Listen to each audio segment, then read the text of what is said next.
مساء الخير على احلى متابعين، معاكم مطبخ نيرو. ان شاء الله بقى هعمل معاكم النهارده حمص الشام.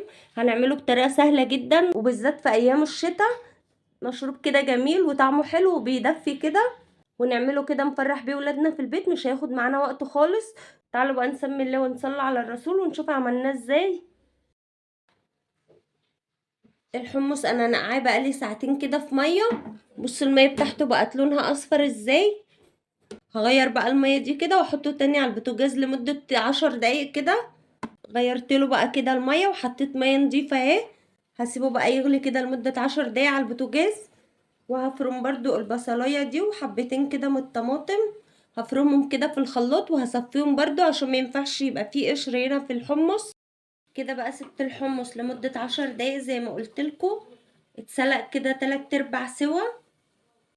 دي البصل والطماطم اهمت انا فرمتهم في الخلاط وصفيتهم كويس. هنزل بقى بيهم واسيبه بقى يغلي كده تاني لمدة 10 دقايق. هحط بقى كده التوابل برضو، ملح، بابريكا، كمون، شطة. هنزل بقى كده بالتوابل واقلبه.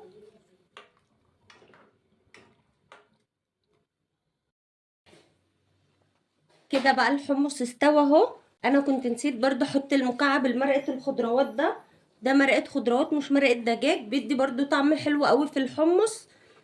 هحطه واسيبه 5 دقايق بالظبط لحد ما المكعب يدوب، وبعد كده اطفي عليه لانه خلاص استوى.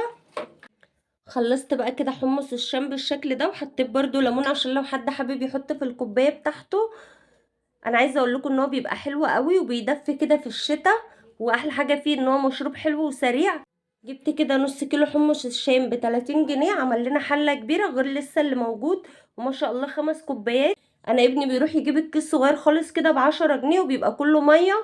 وعايزه اقول لكم ان هو فعلا ما بيبقاش ليه طعم خالص. الحاجه في البيت بتبقى اوفر واحلى بكتير.